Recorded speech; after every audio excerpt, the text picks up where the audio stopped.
नमस्कार दोस्तों, कैसे हैं आप सब लोग। आशा करते हैं आप सब लोग बहुत अच्छे होंगे। सुप्रभात दोस्तों, आज है 14 फरवरी 2026 को। आइए जानते हैं मायावती जी से जुड़ी 15 बेहद अहम व बड़ी खबरें। दोस्तों, ये वो खबरें हैं जो दलित समाज को, सभी वर्गों को उत्थान के लिए हैं। दोस्तों, आज इन खबरों में मायावती जी ने एक बहुत बड़ा चौंकाने वाला ऐलान किया है, जो आपको वीडियो के बीच में ही मिलेगा। दोस्तों, आज मायावती जी ने जो अपना कदम बढ़ाया है 2027 के चुनाव के अवसर पर, ऐसा ऐलान किया है जिसके विपक्षी दलों में बहुत बड़ी खलबली मच गई है। दोस्तों, जो विपक्षी दल हैं वो सोचते हैं अगर मायावती जी ने अपने पुराने अंदाज में चुनाव को लड़ा तो आने वाले समय में विपक्षी दल का कोई भी नेता उनके सामने टिक नहीं पाया जाएगा। दोस्तों, ये वो खबरें हैं जो सभी समाज को जोड़ने का कार्य करते हैं। दोस्तों, यदि हमारे वीडियो आपको अच्छे लगे तो हमारे YouTube चैनल को लाइक करें और कमेंट में पूरे विश्वास के साथ करें, लिखें बीएसपी बहन मायावती जिंदाबाद। दोस्तों, चलिए चलते हैं 15 बड़ी खबरों के लिए। सुनिए पहली खबर। 14 फरवरी 2026 को बहुजन समाज पार्टी की राष्ट्रीय अध्यक्ष बहन कुमारी मायावती जी ने उत्तर प्रदेश की राजधानी लखनऊ में मिशन 2027 को लेकर एक ऐतिहासिक रणनीति तैयार की है। मायावती जी ने पार्टी के सभी जोनल प्रभारियों और जिला अध्यक्षों को कड़े निर्देश दिए हैं कि वे अब केवल कागजी काम छोड़कर सीधे जनता के बीच जाएं। उन्होंने साफ कहा कि गांव चलो बूथ जिताओ का नारा सिर्फ नारा नहीं, बल्कि हमारे लिए एक संकल्प होना चाहिए। बहन जी ने दलित, पिछड़े और अल्पसंख्यक समाज के लोगों को एकजुट करने के लिए एक विशेष अभियान चलाने का फैसला किया है। इस अभियान के तहत हर जिले में छोटी छोटी कैडर मीटिंग्स की जाएंगी ताकि लोगों को बसपा की नीतियों और पूर्ववर्ती बसपा सरकार के स्वर्णिम कार्यकाल की याद दिलाई जा सके। मायावती जी ने कार्यकर्ताओं को चेतावनी दी है कि विरोधी दल बहुजन समाज के वोटों को बांटने के लिए तरह तरह के हथकंडे अपनाएंगे, लेकिन हमें अपने वोट को बिखरने नहीं देना है। उन्होंने इस बात पर जोर दिया कि आने वाले पंचायत चुनाव और विधानसभा चुनाव बसपा के लिए करो या मरो की स्थिति वाले हैं। बहन जी ने कहा कि जिस तरह से विपक्षी दल केवल वादों की राजनीति कर रहे हैं, उससे बहुजन समाज का भला होने वाला नहीं है। आइए बढ़ते हैं दूसरी बड़ी खबर की ओर। आज मायावती जी ने केंद्र और राज्य सरकार की आर्थिक नीतियों को लेकर बड़ा हमला बोला है। बहन जी ने कहा कि बढ़ती महंगाई और बेरोजगारी ने सबसे ज्यादा नुकसान दलितों और पिछड़ों का किया है। उन्होंने आरोप लगाया कि सरकार की निजीकरण की नीति दरअसल आरक्षण को खत्म करने की एक सोची समझी साजिश है। मायावती जी ने कहा कि जब सरकारी संस्थान ही नहीं रहेंगे तो आरक्षण का लाभ किसे मिलेगा।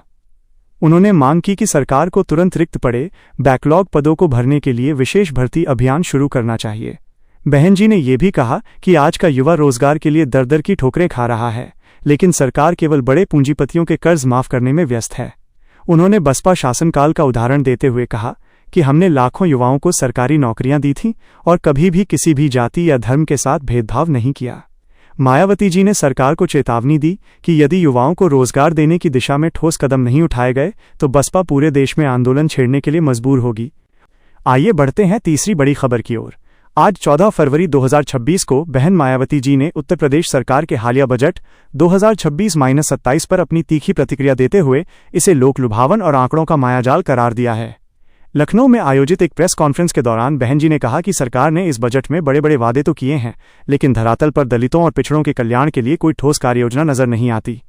उन्होंने विशेष रूप से इस बात पर चिंता जताई कि सरकार ने पिछले साल के बजट के खर्च का कोई पारदर्शी आंकड़ा जनता के सामने नहीं रखा है। मायावती आइए बढ़ते हैं चौथी बड़ी खबर की ओर। आज 14 फरवरी 2026 को बहन मायावती जी ने उत्तर प्रदेश की कानून व्यवस्था को लेकर योगी सरकार पर कड़ा हमला बोला है। उन्होंने लखनऊ में मीडिया से बात करते हुए कहा कि वर्तमान सरकार के दावे केवल विज्ञापनों तक सीमित हैं, जबकि असलियत में प्रदेश में अपराधी बेखौफ घूम रहे हैं। बहन जी ने कहा कि दलितों और पिछड़ों के खिलाफ अपराध की घटनाओं में लगातार वृद्धि हो रही है, लेकिन प्रशासन मूकदर्शक बना हुआ है। उन्होंने विशेष रूप से प्रयागराज और कानपुर की हालिया घटनाओं का जिक्र करते हुए मांग की कि दोषियों को तुरंत सलाखों के पीछे भेजा जाए। मायावती जी ने यह भी कहा कि बसपा के शासनकाल में अपराधी अपनी जमानतें रद्द करवाकर जेल वापस भाग जाते थे, क्योंकि उन्हें कानून का डर था, लेकिन आज अपराधियों को राजनीतिक संरक्षण प्राप्त है। उन्होंने चेतावनी दी कि अगर सरकार ने अपनी कार्यशैली में सुधार नहीं किया तो बसपा पूरे प्रदेश में न्याय की मांग को लेकर बड़े पैमाने पर विरोध प्रदर्शन शुरू करेगी। बहन जी ने पार्टी कार्यकर्ताओं को निर्देश दिया है कि वे अपने अपने क्षेत्रों में अपराध की शिकार जनता के साथ खड़े हों और उन्हें हर संभव कानूनी मदद उपलब्ध कराएं। आइए बढ़ते हैं पांचवी बड़ी खबर की ओर। बहन मायावती जी ने आज उत्तर प्रदेश के 2026-27 के बजट की आलोचना करते हुए इसे अति लोकप्रियतावाद की ओर झुका हुआ और अव्यावहारिक करार दिया है। उन्होंने कहा कि बजट में बड़ी बड़ी घोषणाएं तो की गई हैं, लेकिन सामाजिक न्याय और रोजगार सृजन के लिए कोई स्पष्ट रोड मैप नहीं है। मायावती जी ने विशेष रूप से चिंता जताई कि पिछले बजट का कितना पैसा वास्तव में खर्च हुआ और जमीन पर कितना काम हुआ, इसका कोई पारदर्शी आंकड़ा सरकार के पास नहीं है। उन्होंने कहा कि ये बजट केवल आने वाले चुनावों को ध्यान में रखकर बनाया गया एक चुनावी दस्तावेज है। बहन जी ने मांग की कि सरकार को शिक्षा और स्वास्थ्य के साथ साथ अनुसूचित जाति और जनजाति के बैकलॉग पदों को भरने के लिए विशेष फंड का प्रावधान करना चाहिए था। उन्होंने बजट में किसानों के लिए खाद और बीज की सब्सिडी पर मौन रहने के लिए सरकार को घेरा और कहा कि किसान आज भी अपनी फसल के वाजिब दाम के लिए भटक रहा है। मायावती जी ने जोर देकर कहा कि जब तक समाज के अंतिम पायदान पर बैठे व्यक्ति को आर्थिक लाभ नहीं मिलता, तब तक ऐसे करोड़ों के बजट का कोई अर्थ नहीं है। आइए बढ़ते हैं छठी बड़ी खबर की ओर। आज मायावती जी ने ब्राह्मण समाज के प्रति अपनी पार्टी की प्रतिबद्धता को दोहराते हुए केंद्र सरकार से एक बड़ी अपील की है।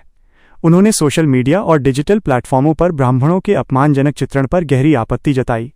उन्होंने हाल ही में चर्चा में आई एक वेब सीरीज का उदाहरण देते हुए कहा कि किसी भी जाति या समुदाय की छवि खराब करना निंदनीय है। मायावती जी ने कहा कि बसपा ने हमेशा सर्वजन हिताय सर्वजन सुखाय का नारा बुलंद किया है और हम किसी भी समाज का अपमान बर्दाश्त नहीं करेंगे। उन्होंने सरकार से मांग की कि वो तुरंत ऐसे नियमों को लागू करे जो OTT प्लेटफॉर्मों पर जातिगत भेदभाव और अपमान को रोक सकें। उन्होंने कहा कि बहुजन आंदोलन का मतलब किसी समाज का विरोध करना नहीं, बल्कि सबको साथ लेकर चलना है। बहन जी ने याद दिलाया कि उनके शासनकाल में भाईचारा समितियों के माध्यम से समाज के हर वर्ग को सम्मान दिया गया था। उन्होंने ब्राह्मण समाज के लोगों से अपील की कि वे विरोधियों के बहकावे में न आएं और बसपा के साथ जुड़कर एक समतामूलक समाज के निर्माण में मदद करें। आइए बढ़ते हैं सातवीं बड़ी खबर की ओर।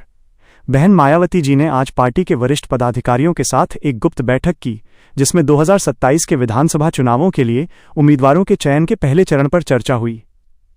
सूत्रों के अनुसार मायावती जी ने निर्देश दिया है कि इस बार 50% टिकट युवाओं और उन कार्यकर्ताओं को दिए जाएं जिन्होंने पिछले 5 वर्षों में जमीनी स्तर पर पार्टी के लिए काम किया है।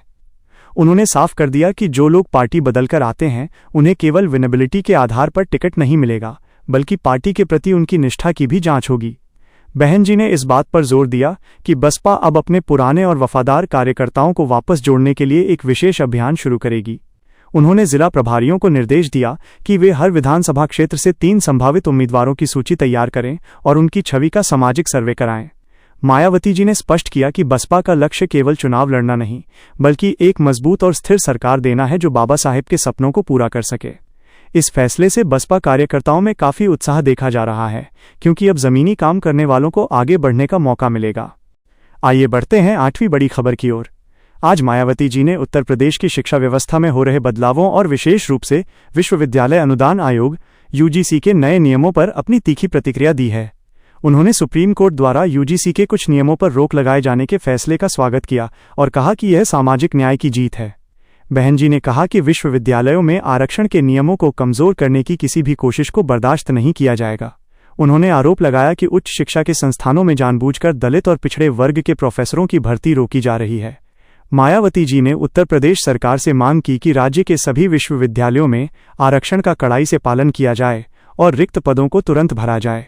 उन्होंने कहा कि जब तक शिक्षा के उच्च स्तर पर हमारा प्रतिनिधित्व नहीं होगा, तब तक समाज का पूर्ण विकास संभव नहीं है। बहन जी ने पार्टी के छात्र विंग को निर्देश दिया है कि वे कैंपसों में जाकर छात्रों को उनके अधिकारों के प्रति जागरूक करें और किसी भी प्रकार के भेदभाव के खिलाफ आवाज उठाएं। आइए बढ़ते हैं 9वीं बड़ी खबर की ओर। आज मायावती जी ने अंतर्राष्ट्रीय संबंधों और पड़ोस के देशों में हो रही उथल-पुथल पर भी अपनी राय रखी। उन्होंने बांग्लादेश में हुए चुनाव परिणामों और वहां की राजनीतिक स्थिति पर चिंता व्यक्त करते हुए कहा कि भारत सरकार को अपने पड़ोसी देशों के साथ ऐसे संबंध बनाने चाहिए जिससे सीमावर्ती इलाकों में शांति और सुरक्षा बनी रहे। हालांकि उनका मुख्य ध्यान घरेलू मुद्दों पर रहा, लेकिन उन्होंने इस बात पर जोर दिया कि आंतरिक मजबूती के बिना बाहरी सुरक्षा संभव नहीं है। उन्होंने कहा कि जब देश के भीतर ही करोड़ों लोग बेरोजगारी और भुखमरी का सामना कर रहे हों, तो सरकार को अपनी प्राथमिकताएं तय करनी चाहिए। मायावती जी ने विशेष रूप से पश्चिम बंगाल और उत्तर पूर्वी राज्यों के बसपा कार्यकर्ताओं को संदेश दिया कि वे इन संवेदनशील क्षेत्रों में सामाजिक भाईचारा बनाए रखने में मदद करें। उन्होंने कहा कि बसपा एक राष्ट्रीय पार्टी है और उसे देश के हर हिस्से में शांति और विकास की चिंता है। उन्होंने सरकार से मांग की कि सीमाओं पर सुरक्षा व्यवस्था और कड़ी की जाए ताकि घुसपैठ और तस्करी जैसी समस्याओं पर पूरी तरह से लगाम लगाई जा सके। आइए बढ़ते हैं 10वीं बड़ी खबर की ओर। आज बहन मायावती जी ने पार्टी के डिजिटल विंग को और अधिक शक्तिशाली बनाने के लिए बसपा डिजिटल वॉरियर्स के नाम से एक नई इकाई के गठन का निर्देश दिया है। मायावती जी ने महसूस किया है कि आज के समय में सोशल मीडिया पर गलत नैरेटिव सेट करके बसपा को कमजोर दिखाने की कोशिश की जाती है, इसलिए अब इस मोर्चे पर भी पूरी ताकत से लड़ा जाएगा। उन्होंने कहा कि हमारे विरोधियों के पास बहुत पैसा और बड़े मीडिया संस्थान हैं, लेकिन हमारे पास करोड़ों समर्पित कार्यकर्ता हैं जो सत्य को घर घर तक पहुंचा सकते हैं। ये डिजिटल टीम ब्लॉक स्तर तक काम करेगी और बसपा सरकार की उपलब्धियों के पुराने वीडियो और वर्तमान जन समस्याओं को जनता के सामने रखेगी। बहन जी ने विशेष रूप से युवाओं से अपील की है कि वे अपनी डिजिटल कुशलता का उपयोग बहुजन आंदोलन को आगे बढ़ाने के लिए करें। उन्होंने चेतावनी दी कि सोशल मीडिया पर फैलाई जा रही अफवाहों का जवाब तथ्यों के साथ दिया जाए। मायावती जी ने कहा कि अब वो खुद भी महत्वपूर्ण मुद्दों पर अधिक बार सोशल मीडिया के जरिए जनता से संवाद करेंगी ताकि विरोधियों को उनकी ही भाषा में जवाब दिया जा सके। आइए बढ़ते हैं 11वीं बड़ी खबर की ओर। आज 14 फरवरी 2026 को बहन मायावती जी ने उत्तर प्रदेश सरकार के बजट 2026-27 पर अपनी विस्तृत प्रतिक्रिया देते हुए इसे जनता के साथ छलावा बताया है। उन्होंने लखनऊ में जारी एक प्रेस विज्ञप्ति में कहा कि सरकार ने बजट में बड़े बड़े आंकड़े तो पेश किए हैं, लेकिन दलितों और पिछड़ों के वास्तविक उत्थान के लिए कोई ठोस कार्ययोजना नहीं दिखाई देती। मायावती जी ने विशेष रूप से इस बात पर नाराजगी जताई कि बजट में पिछले वर्ष के खर्च का कोई पारदर्शी ब्यौरा नहीं दिया गया है। उन्होंने मांग की कि सरकार को ये बताना चाहिए कि सर्वजन हिताय के नाम पर आवंटित फंड आखिर कहाँ खर्च हुआ। बहन जी ने कहा कि प्रदेश का युवा आज भी स्थायी रोजगार के लिए तरस रहा है और सरकार केवल चुनावी लाभ के लिए लोक लुभावन घोषणाएं कर रही है। उन्होंने सरकार को आगाह किया कि केवल कागजों पर योजनाएं बनाने से समाज का भला नहीं होगा, इसके लिए जमीनी स्तर पर ईमानदारी से काम करने की जरूरत है। मायावती जी ने यह भी स्पष्ट किया कि अगर बसपा सत्ता में होती तो वो बजट में शिक्षा, स्वास्थ्य और रोजगार को सबसे ऊपर रखती। आइए बढ़ते हैं 12वीं बड़ी खबर की ओर। आज मायावती जी ने देश में बढ़ रही सांप्रदायिक और जातिवादी राजनीति पर गहरा प्रहार किया है। उन्होंने कहा कि केंद्र और कई राज्यों की सरकारें अपने राजनीतिक स्वार्थ के लिए धर्म और जाति का सहारा ले रही हैं, जो लोकतंत्र के लिए बहुत बड़ा खतरा है। बहन जी ने कहा कि आज असली मुद्दों जैसे महंगाई, बेरोजगारी और गिरती अर्थव्यवस्था से ध्यान भटकाने के लिए जनता को आपस में लड़ाया जा रहा है। उन्होंने कार्यकर्ताओं से अपील की कि वे इस नफरत की राजनीति का शिकार न हों और भाईचारे का संदेश घर घर तक पहुंचाएं। मायावती जी ने जोर देकर कहा कि बाबा साहेब डॉक्टर अंबेडकर का संविधान हमें समानता का अधिकार देता है, लेकिन आज उस संविधान की मूल भावना के साथ खिलवाड़ किया जा रहा है। उन्होंने चेतावनी दी कि यदि इसी तरह समाज को बांटा जाता रहा तो देश की प्रगति रुक जाएगी। बहन जी ने बसपा की विचारधारा को याद दिलाते हुए कहा कि हमने हमेशा बहुजन सुखाय के साथ साथ सर्वजन सुखाय की बात की है, जिसमें हर वर्ग का सम्मान सुरक्षित है। उन्होंने विपक्षी दलों को नसीहत दी कि वे नफरत फैलाना बंद करें और विकास की बात करें। आइए बढ़ते हैं 13वीं बड़ी खबर की ओर। आज बहन मायावती जी ने सरकारी नौकरियों में बैकलॉग के पदों को भरने के लिए सरकार को अल्टीमेटम दिया है। उन्होंने कहा कि उत्तर प्रदेश सहित देश के विभिन्न राज्यों में अनुसूचित जाति OSC, अनुसूचित जनजाति ST और अन्य पिछड़ा वर्ग OBC के लाखों पद वर्षों से खाली पड़े हैं। मायावती जी ने आरोप लगाया कि सरकार जानबूझकर इन पदों को नहीं भर रही है ताकि आरक्षण का लाभ इन वर्गों को न मिल सके। उन्होंने मांग की कि सरकार को तुरंत एक विशेष भर्ती अभियान, स्पेशल रिक्रूटमेंट ड्राइव चलाना चाहिए। बहन जी ने कहा कि जब बसपा की सरकार थी तब हमने समय समय पर विशेष अभियान चलाकर लाखों बैकलॉग पदों को भरा था। उन्होंने कहा कि आज का शिक्षित दलित युवा रोजगार न मिलने के कारण कुंठा का शिकार हो रहा है, जो समाज के लिए ठीक नहीं है। मायावती जी ने यह भी कहा कि निजीकरण के नाम पर आरक्षण को खत्म करने की जो साजिश चल रही है, बसपा उसका डटकर मुकाबला करेगी। उन्होंने चेतावनी दी कि यदि जल्द ही नियुक्तियां शुरू नहीं की गईं तो बसपा पूरे प्रदेश में तहसील स्तर पर धरना प्रदर्शन करेगी। आइए बढ़ते हैं 14वीं बड़ी खबर की ओर। आज 14 फरवरी को बहन मायावती जी ने महिलाओं की सुरक्षा और उनके सम्मान को लेकर एक बड़ा बयान दिया है। उन्होंने कहा कि आज के दिन जब पूरी दुनिया प्रेम और भाईचारे की बात करती है, तब हमारे देश में महिलाएं असुरक्षित महसूस कर रही हैं। उन्होंने हाल ही में कार्यस्थल पर महिलाओं के साथ हुई उत्पीड़न की घटनाओं पर चिंता जताई और मांग की कि शी बॉक्स जैसे तंत्र को और अधिक प्रभावी बनाया जाना चाहिए। मायावती जी ने कहा कि महिलाओं को केवल वोट बैंक समझना बंद होना चाहिए, उन्हें सत्ता और प्रशासन में बराबर की हिस्सेदारी मिलनी चाहिए। उन्होंने अपनी पिछली सरकारों के दौरान शुरू की गई योजनाओं का जिक्र करते हुए कहा कि हमने हमेशा महिलाओं के स्वाभिमान को सर्वोपरि रखा है। बहन जी ने पार्टी के सभी जिला अध्यक्षों को निर्देश दिया कि वे हर जिले में महिला सुरक्षा विंग को सक्रिय करें और पीड़ित महिलाओं की कानूनी मदद करें। उन्होंने कहा कि जिस समाज में महिला सुरक्षित नहीं है वो समाज कभी तरक्की नहीं कर सकता। आइए बढ़ते हैं 15वीं और आज की सबसे बड़ी चौंकाने वाली खबर की ओर। आज बहन मायावती जी ने दलित और बहुजन समाज के हक में एक ऐसा क्रांतिकारी फैसला लिया है जिसने पूरे देश की राजनीति में हलचल मचा दी है।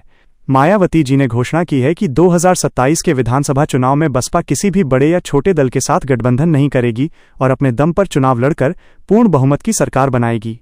लेकिन इसके साथ ही उन्होंने जो सबसे बड़ा ऐलान किया है वो ये है कि अब बसपा का हर प्रत्याशी चुनाव लड़ने से पहले जनता के बीच जाकर एक शपथ पत्र भरेगा जिसमें वो अपने क्षेत्र के दलितों और पिछड़ों के विकास का लिखित वादा करेगा। मायावती जी ने कहा कि ये कदम इसलिए उठाया गया है ताकि चुनाव जीतने के बाद कोई भी नेता अपने समाज के लोगों को भूल न सके। उन्होंने इस फैसले को बहुजन वचन पत्र का नाम दिया है। इस फैसले से अन्य राजनीतिक दलों में खलबली मच गई है क्योंकि ये सीधे तौर पर जनता की जवाबदेही तय करने वाला कदम है। मायावती जी ने अंत में भावुक अपील करते हुए कहा कि ये लड़ाई मेरे निजी स्वार्थ की नहीं बल्कि आपके बच्चों के भविष्य और आपके सम्मान की है। दोस्तों, अगर आप भी मानते हैं कि बहन जी का ये कड़ा फैसला बहुजन समाज के हक में है और आप बाबा साहेब के मिशन को आगे बढ़ता देखना चाहते हैं तो इस वीडियो को ज़्यादा से ज़्यादा शेयर करें। याद रहे, जागरूक समाज ही अपना अधिकार छीनकर ले सकता है। बसपा की हर बड़ी अपडेट सबसे पहले पाने के लिए हमारे साथ जुड़े रहें। कल सुबह 8 बजे फिर मिलेंगे ऐसी ही बड़ी खबरों के साथ। तब तक के लिए अपना और अपने समाज के हितों का ख्याल रखें। जय भीम, जय भारत। बीएसपी बहन मायावती जिंदाबाद।